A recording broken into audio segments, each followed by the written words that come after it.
Studies Section 2. The Demand for Money. Introduction. Your first sight on the title, The Demand for Money, may suggest to you that this section would help you know more on why people demand for money. Yes, this section starts by exposing you to the reasons why people demand for money and various approaches to the demand for money, beginning from the classicalist, monetarist, as well as neoclassicalist school of thought. This section will also get you acquainted with the rationale for holding money in the economy through theories underlying the demand for money. Learning outcomes. After you have studied this section, you should be able to explain the reasons why we study demand for money, discuss classical approaches to the demand for money, examine post-Keynesian approaches to the demand for money.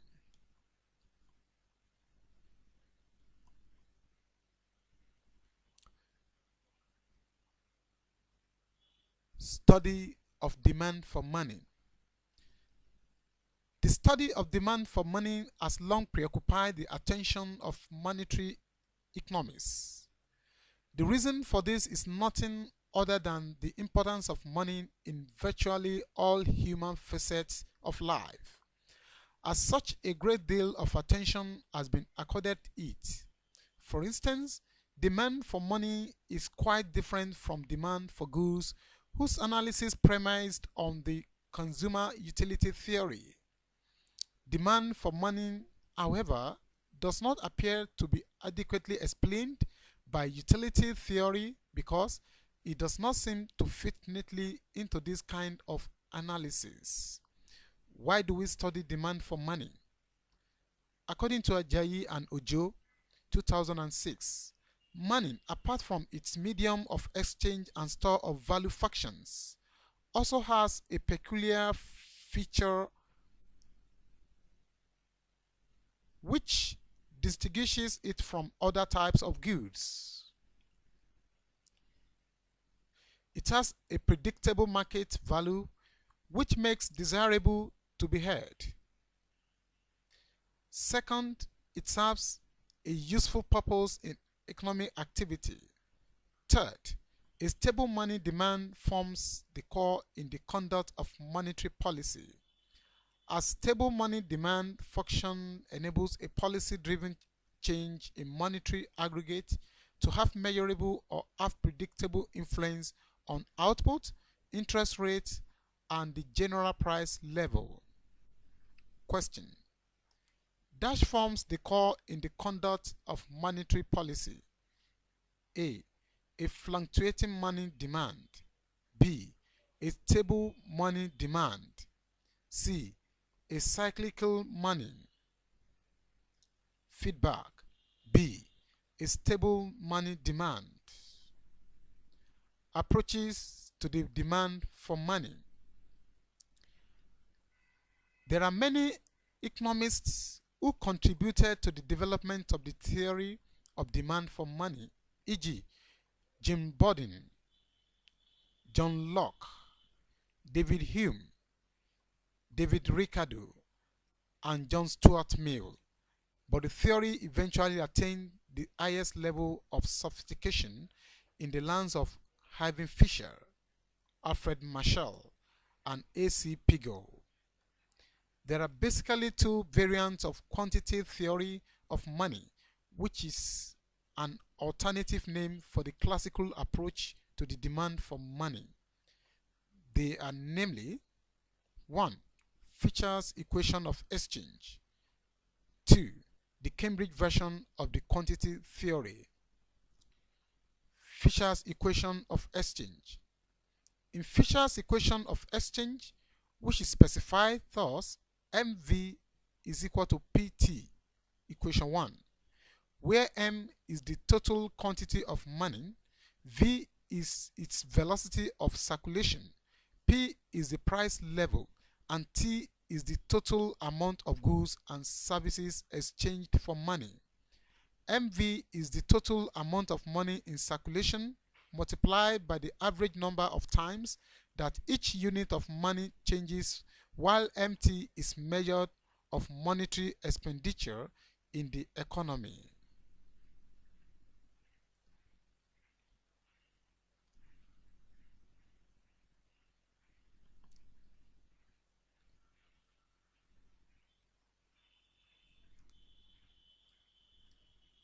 Okay. According to Fisher and other classical economists, the quantity of money M is independent of the other variables. The quantity of M is determined exogenously by the monetary authorities. The V is assumed to be fixed because the various factors which influence its change only vary slowly and are unlikely to change in the short run. The value of T is also assumed constant because of the classical economist argument that the economy is always at full employment or tending towards it. Given this, the economy's output will be constant at all times. From the above argument, it is possible to demonstrate the equiproportional relationship between money and prices, solving the price level from the equation of exchange in equation 1.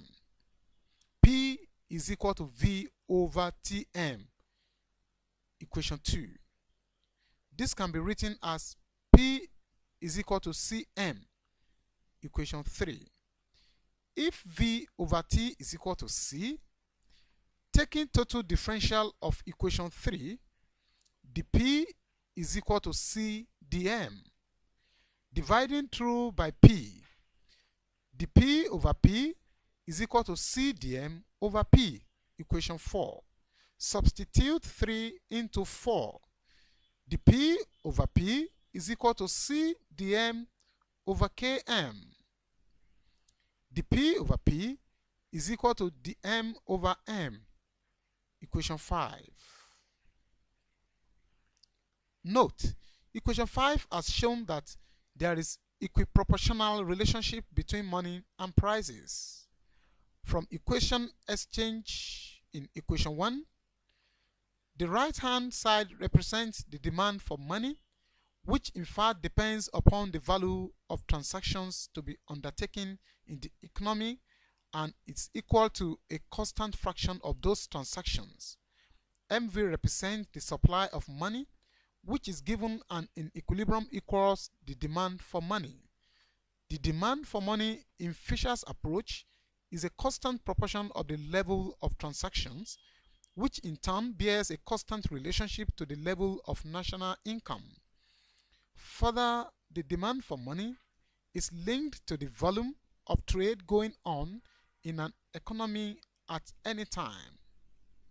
Question: V in the Fisher's equation of exchange represents dash A. Money supply, B. Interest rate, C. Velocity of money. Feedback: C. Velocity of money. Cambridge version of the quantity theory. The cash balance approach, as it is often called, is another variant of the quantity theory of money. The approach did not inquire, as did Fisher, into the determinant of the amount of money that an economy needs to carry out a given volume of transactions. Rather, the approach was interested in inquiring into the determinant of the amount of money that an individual will wish to hold. The emphasis of Cambridge version is on wanting to hold money rather than having to hold money, as emphasized by economists in the Fisher tradition. Money demand, according to this approach, is assumed to be a proportion K of nominal income. The price level P multiplied by real income Y. Thus, the proportion of income that is optimal to hold in the form of money K is assumed to be relatively stable in the short run.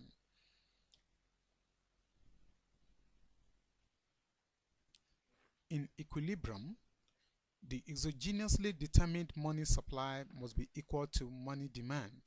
Hence, MS is equal to MD is equal to KY is equal to KPY. Equation 6. This equation reduces to a proportion relationship between the price level and money stock. Similar to Fisher, the quantity of money determines the price level, unlike in Fisher, which assumes a constancy of the velocity of circulation of least in the short run. The Cambridge version emphasizes the influence of the rate of interest and expectations on the demand for money function. They see both interest rates and expectations as being volatile, which can change significantly even in the short run. Question: unlike the Fisher's identity, the Cambridge versions of the quantity theory of money emphasized the role of interest rate in the determination of demand for money. True or false? Feedback: true. The Cambridge school, though assign role to interest rate, does not explicitly introduce it into the model. Keynes theory of the demand for money. Unlike the classical approach to demand for money, the Keynesian analysis of demand for money centered around three motives of holding money, which includes the transactionary, precautionary, and speculatory demand for money. According to him, since money serves as a medium of exchange, it is held to effect transactions motive. This is said to be influenced by the level of income. Second, money may be held as a precaution or to meet unforeseen contingencies or circumstances, e.g., like unexpected medical bills, making purchases at unexpectedly favorable prices, entertaining old friends whom one runs into. This is what he referred to as the precautionary motives for holding money. Lastly, within an investment portfolio, money can be held to balance against risk. This is referred to as the speculative motive, while precautionary motive was primarily influenced by the level of income. Speculative motive, on the other hand, is said to be influenced by the rate of interest mainly. This last motive can really be described as new in the Keynesian theory. This was because, apart from Pigou and Marshall, who suggested a crucial role of uncertainty in the demand for money function, Keynes really formalized it in terms of uncertainty about the future rate of interest. To Keynes, an individual is assumed to hold all of his wealth either in bonds or in money. Thus, the decision is greatly influenced about the expectations formed about the movement of interest rate and what is considered to be normal rate of interest. Thus, when the rate of interest is expected to fall, that is, the current rate is higher than that considered normal, the demand for money is relatively low, since people hold bonds in anticipation of capital gains and vice versa. He therefore postulated that the demand for money function of an individual is a discontinuous function of the current level of the rate of interest. From diagram above, at any rate of interest higher than OQ, the demand for money is equal to 0, so all his wealth is held in bonds. AB is thus a segment of the demand curve for money. At a rate lower than OQ, The individual holds all his wealth in money, and CD is another segment of the demand curve. At point D, all his wealth is held in money. Joining BC, we obtain a discontinuous demand curve for money given A, B, C, D.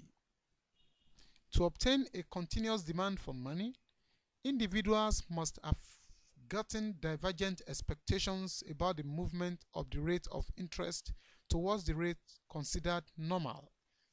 See diagram 2.2 below. Diagram 2.2 simply depicts an inverse relationship between the rate of interest and money demand. Question: according to Keynes, demand for money varies dash with the rate of interest. A. Linearly. B. Inversely. C. Directly. Feedback. B. Inversely. Milton Friedman and the reformulation of the quantity theory of money.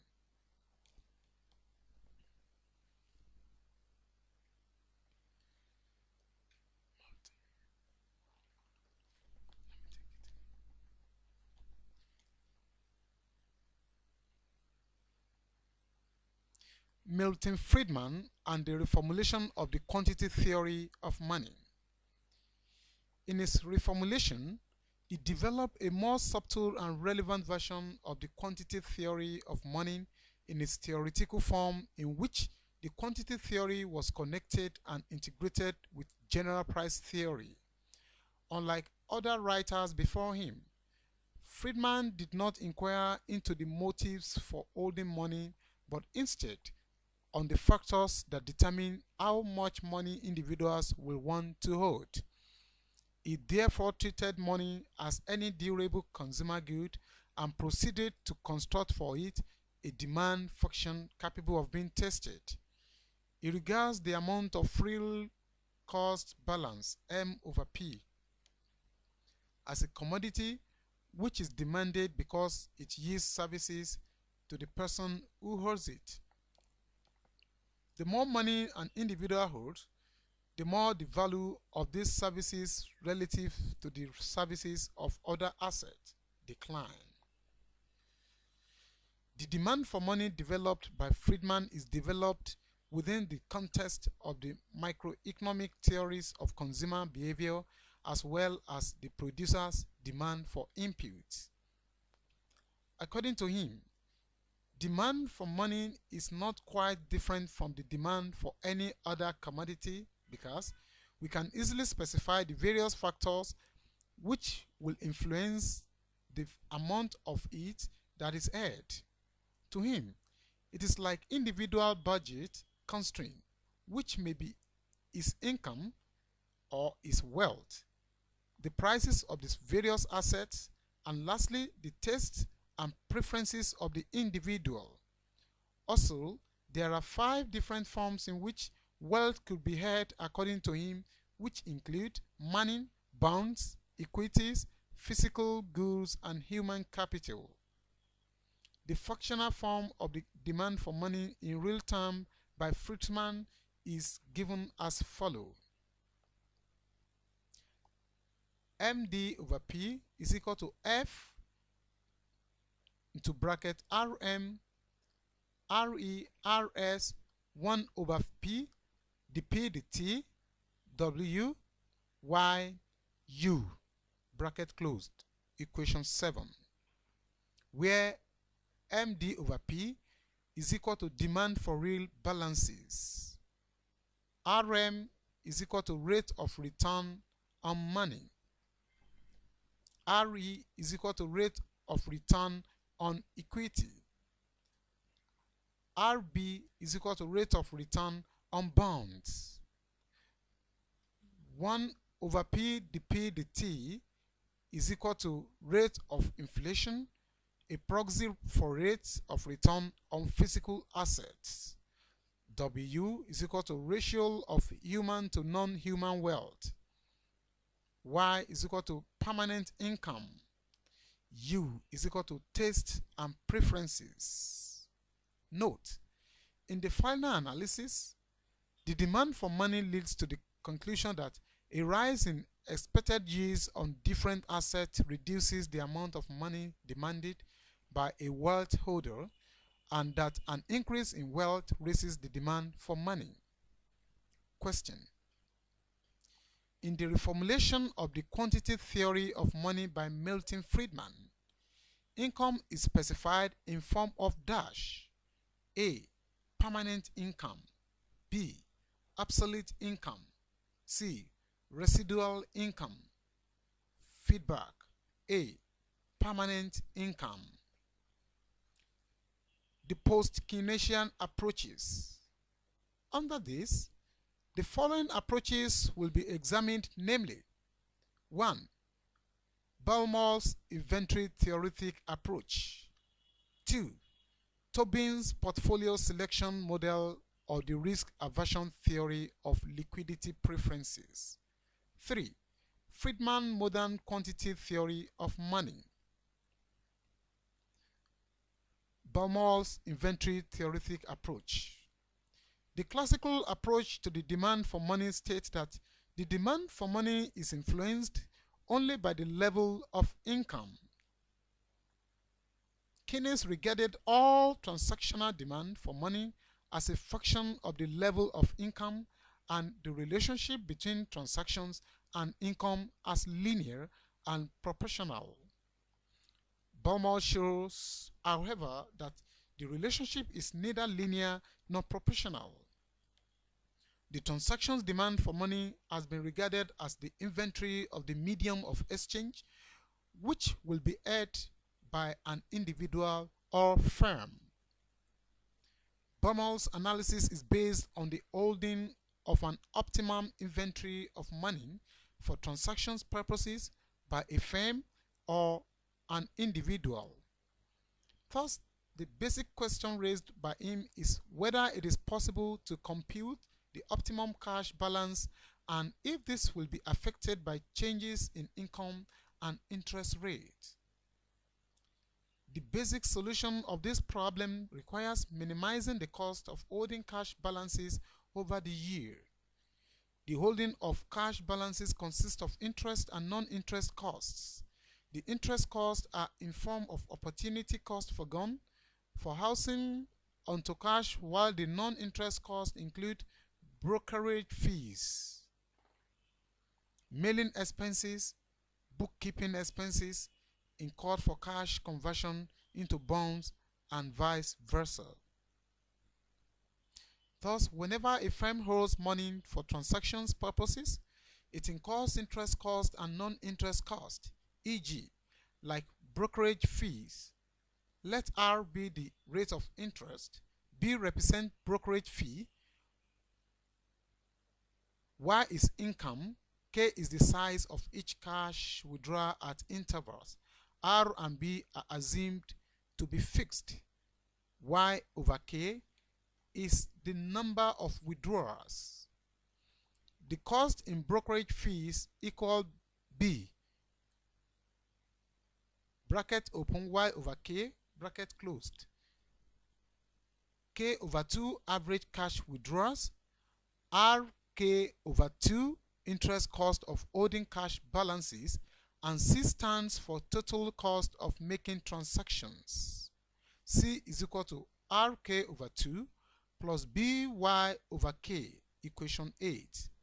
The optimal value of K is that which minimizes the total inventory cost C by differencing equation 8. The C, the K is equal to R over 2 plus bracket open minus BY, bracket closed, over K squared is equal to 0. R over 2 is equal to BY over K squared.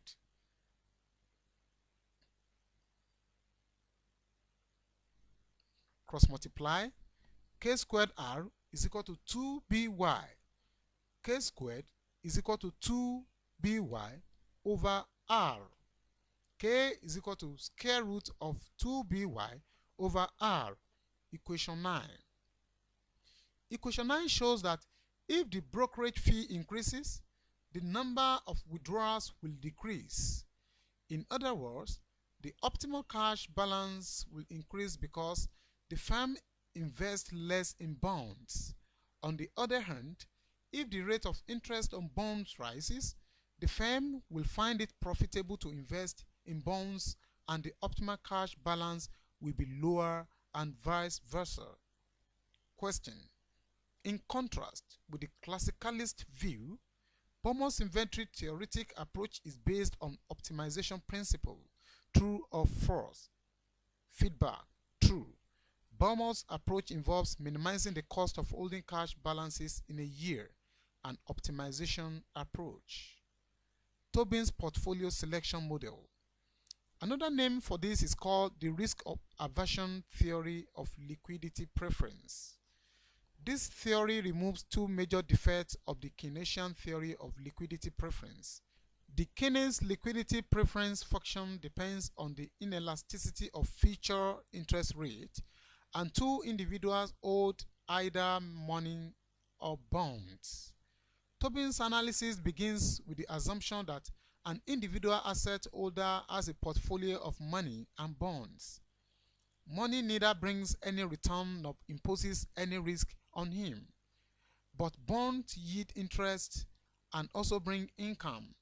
However, income from bonds is uncertain because it involves a risk of capital losses or gains. The greater the investment in bonds, the greater the risk of capital loss. An investor can bear this risk if he is compensated by an adequate return from the bonds. This theory can be explained by referring to diagram 3 below. The vertical axis measures the expected returns to the portfolio, while the risk of the portfolio is measured horizontally. The expected return on the portfolio is the total interest earning on bonds, which is dependent on the interest rate and the proportion of the portfolio that is placed on bonds. Symbolically, if the interest rate is R and the proportion of portfolio in bond is lambda, the expected total return is R is equal to lambda into bracket R plus G bracket closed, where 0 is less than or equal to S, lambda S. 1. Equation 10, where R is the expected value of capital gain in the event of zero capital gain. This equation 10 becomes R is equal to R. Equation 11. The total risk depends on the level of uncertainty concerning bond prices. This is measured as standard deviation of the capital gain denoted as VG. The standard deviation of the total return is standard deviation is equal to lambda VG. Thus, lambda is equal to D over DG, equation 12. Substituting this into equation 11 gives R is equal to R over DG R, equation 13. Equation 13 is illustrated in the diagram 2.3. The return is labeled R on the vertical axis, while the risk is labeled D on the horizontal axis. If all the wealth earned of the individual is held in money, then the expected return will be 0 and the risk will also be 0. As the proportion that is held in the portfolio increases, the expected return and the risk increase. The allocation of the portfolio between bonds and money result in each risk-return combination as shown on the diagram. To find the optimum combination is to know the preference of the investor. There are 3 different types of investors: risk lovers, plungers, and risk averters. Risk lovers are those investors who put all their wealth into bonds to maximize risk. Deployers are those investors who either put all their wealth into bonds or will keep the cash. Thus, it could go either way or not at all. The third category is risk averters, who prefer to avoid the risk of loss which is associated with holding bonds rather than money. Assuming the investor is a risk averter, while he wishes to receive a higher return on his portfolio, he also wants to avoid risk. A higher level of risk is acceptable provided this is compensated by an increase in expected return. From diagram 3, the line is the budget line of the risk averter, and indifference between all pairs of expected return and risk. Equilibrium will be achieved where this budget line is tangential with the indifference curve, which occurs at a point T. At that point, OP consists of bonds held by the risk-averse person, while PW is the money or cash held. At that point also, R is the expected return and D is the total risk of the portfolio. The implication of this theory is that the amount of money held as an asset depends on the level of interest rate. Question: Tobin's portfolio theory approach to the demand for money identifies individual as risk averter who prefers to hold money and dash A. Bonds, B. Current account, C. Interest rate. Feedback: A. Bonds. Study section summary. In this study section, we examined Fisher's equation of exchange and the Cambridge version of the quantity theory of money is explained. The distinguishing difference between the two is that the latter did not inquire into the determinants of the amount of money that an economy needs to carry out on a given volume of transactions as did in the former. The Cambridge version emphasized on wanting to hold money rather than having to hold money as emphasized by economists in the Fisher tradition. Notably, as well, unlike the classical, the Keynes theory of demand for money analyzed demand for money around three motives of holding money, which includes transactionary, precautionary, and speculative demand for money. This is the end of study section 2. Thanks for listening.